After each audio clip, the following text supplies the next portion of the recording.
ഒറ്റപ്പാലത്ത് ഇന്ത്യ സഖ്യം നഗരസഭാ ചെയർപേഴ്സൺ തെരഞ്ഞെടുപ്പിൽ CPM സ്ഥാനാർത്ഥി ജയസുധിക്ക് UDF കൗൺസിലറുടെ പിന്തുണ.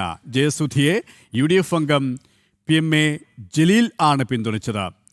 നഗരസഭയിൽ ചെയർപേഴ്സൺ സ്ഥാനത്തേക്ക് മത്സരമുണ്ടായിരുന്നില്ല.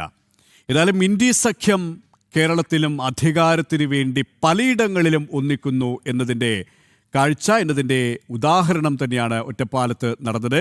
തൃപ്പൂണിത്തുറയിലടക്കം അതിൻ്റെ സാധ്യതകൾ അവർ ആരാഞ്ഞിരുന്നു, അവർ തേടിയിരുന്നു. പക്ഷേ ഒറ്റക്കക്ഷിയായി BJP മുന്നിൽ നിൽക്കുമ്പോൾ അത് ഫലവത്താകില്ല എന്നുള്ള ഒരു നിഗമനത്തിലേക്ക് ഒടുവിൽ അവർ എത്തേണ്ടി വന്നിരുന്നു. എങ്കിലും ഏത് സാഹചര്യത്തിലും ഏത് സമയത്തും അവർ അധികാരത്തിന് വേണ്ടി ഒന്നിക്കാം എന്നുള്ള ഒരു നിലപാട് തന്നെയാണ് കേരളത്തിൽ അങ്ങോളം ഇങ്ങോളം കാണുന്നത്. ഉത്തരേന്ത്യയിലടക്കം പരീക്ഷിച്ച് അമ്പയെ പരാജയപ്പെട്ടു പോയ ആ ഒരു സഖ്യമാണ് കേരളത്തിലും അവർ പിന്തുടരുന്നത്. അതിൻ്റെ ഏറ്റവും ഒടുവിലത്തെ നിർസാക്ഷ്യമാവുകയാണ് പാലക്കാട് ഒറ്റപ്പാലത്തെ ഇന്ത്യ സഖ്യം. അവിടെ നഗരസഭാ ചെയർപേഴ്സൺ തെരഞ്ഞെടുപ്പിൽ CPM സ്ഥാനാർത്ഥി ജയസുധിക്കാണ് UDF കൗൺസിലർ പിന്തുണ നൽകിയിരിക്കുന്നത്. ജയസുധിയെ UDF അംഗം PMA ജലീൽ ആണ് പിന്തുണച്ചത്.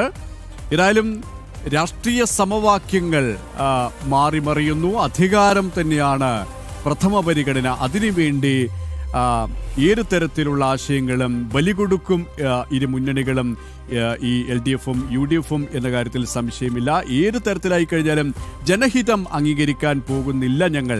ജനഹിതത്തിനപ്പുറം ഞങ്ങൾക്ക് ഞങ്ങളുടെ കാര്യമാണ് വലുത്, ഞങ്ങൾക്ക് അധികാരമാണ് വലുത് എന്ന് ഉറക്കെ പ്രഖ്യാപിച്ചുകൊണ്ടാണ് ഇന്ത്യ സഖ്യം, അത് CPM നേതൃത്വം നൽകുന്ന LDFും കോൺഗ്രസ് നേതൃത്വം നൽകുന്ന UDFും കേരളത്തിൻ്റെ മണ്ണിലും പരീക്ഷിക്കുന്നത്. അരുൺ അലത്തൂർ ചിരികൻ. അരുൺ സൂചിപ്പിച്ചതുപോലെ തന്നെ പാലക്കാട് ഒറ്റപ്പാലത്ത് ഇന്ത്യ സഖ്യം നഗരസഭാ ചെയർപേഴ്സൺ തെരഞ്ഞെടുപ്പിലാണ് ആ ഇന്ത്യ സഖ്യം പ്രകടമായിരിക്കുന്നത് അല്ലേ?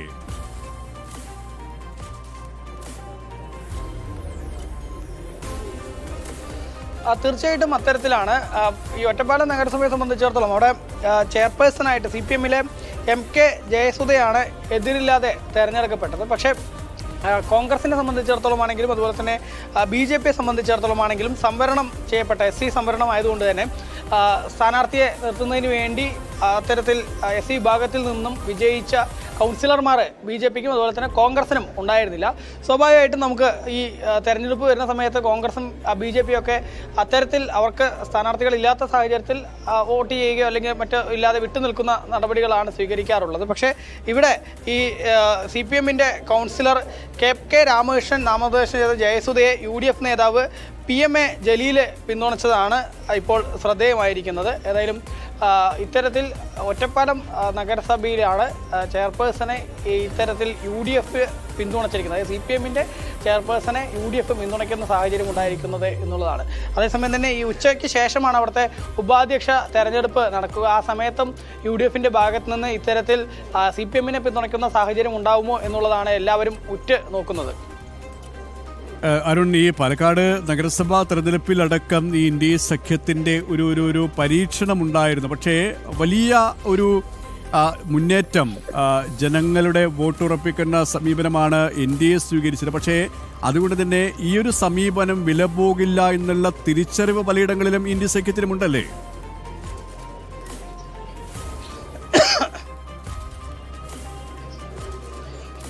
തീർച്ചയായിട്ടും ഇന്ത്യ സഖ്യത്തിനെ സംബന്ധിച്ചിടത്തോളം പല നഗരസഭകളിലും ഇത്തരത്തിൽ അവർക്ക് ഒന്നിച്ചു നിൽക്കുകയാണെങ്കിൽ അത് നിയമസഭാ തെരഞ്ഞെടുപ്പിൽ വലിയ തിരിച്ചടി ആവുമോ എന്നുള്ള ചിന്ത പലപ്പോഴും ഉണ്ട് എന്നുള്ളത് തന്നെയാണ്. പാലക്കാട് നഗരസഭയിൽ ഉൾപ്പെടെ ഈ കോൺഗ്രസും CPMും കൂടെ ഒരുമിക്കുന്നതിന് വേണ്ടിയുള്ള നീക്കങ്ങളൊക്കെ ആദ്യഘട്ടത്തിൽ നടന്നിരുന്നു. പക്ഷേ ഇപ്പോൾ ഈ വരുന്ന നിയമസഭാ തെരഞ്ഞെടുപ്പാണ് വരാൻ പോകുന്നത് എന്നുള്ള സാഹചര്യത്തിൽ ഒന്നിച്ചു കഴിഞ്ഞാൽ അത് പൊതുജനങ്ങളുടെ മുന്നിൽ അവർ കൂടുതൽ അപഹാസ്യരായി മാറുമോ എന്നുള്ള ഭയം അവരെ സംബന്ധിച്ചിടത്തോളം ഉണ്ട് എന്നുള്ളതാണ്. എങ്കിലും അത്തരം സാഹചര്യമുണ്ട് എന്നിരിക്കെയും ഈ ഒറ്റപ്പാലത്തെ പോലെ കാര്യങ്ങളിലേക്ക് വരുമ്പോൾ ഈ കോൺഗ്രസിനെ സംബന്ധിച്ചിടത്തോളം CPMനെ വോട്ട് ചെയ്യുന്ന തരത്തിലേക്ക് അവർ എത്തിയിരിക്കുന്നു. അല്ലെങ്കിൽ CPMൻ്റെ ഒരു കൗൺസിലറിനെ ചെയർമാൻ സ്ഥാനാർത്ഥിയെ പിന്തുണയ്ക്കുന്ന തരത്തിലേക്ക് ഈ UDF അവിടെ എത്തിയിരിക്കുന്നു എന്നുള്ളതാണ്. ഏതായാലും അത് നേരത്തെ പറഞ്ഞതുപോലെ ഈ നിയമസഭാ തെരഞ്ഞെടുപ്പിൽ വരാനിരിക്കെ ഇവർ തമ്മിലുള്ള അവിശുദ്ധ കൂട്ടുകെട്ട് പലയിടത്തും നടക്കുന്നില്ലെങ്കിൽ പോലും പ്രത്യക്ഷത്തിൽ ഈ CPMനെ വോട്ട് ചെയ്യുന്നതിന് എങ്ങനെയാണ് ഒരു കോൺഗ്രസിൻ്റെ ഒറ്റപ്പാലത്തിന്റെ പ്രതിനിധി അല്ലെങ്കിൽ കൗൺസിലർ തയ്യാറാവുന്നത്, UDF കൗൺസിലർ തയ്യാറാവുന്നത് എന്നുള്ളത് ഒരു പ്രധാന ചോദ്യമാണ്. ഏതായാലും ഒറ്റപ്പാലത്ത് നഗരസഭ ചെയർപേഴ്സൺ സ്ഥാനത്തേക്കാണ് എതിരില്ലാതെയാണ് തെരഞ്ഞെടുക്കപ്പെട്ടിരിക്കുന്നതെങ്കിലും UDF അവിടെ ഒരു പിന്തുണ കൊടുത്തിരിക്കുന്നു, UDF കൗൺസിലർ അവിടെ അതിന് ഒരു പിന്തുണ കൊടുത്തിരിക്കുന്നു എന്നുള്ളതാണ്. യെസ്, പാലക്കാട് ഒറ്റപ്പാലത്താണ് ഇന്ത്യ സഖ്യം. നഗരസഭാ ചെയർപേഴ്സൺ തെരഞ്ഞെടുപ്പിൽ CPM സ്ഥാനാർത്ഥി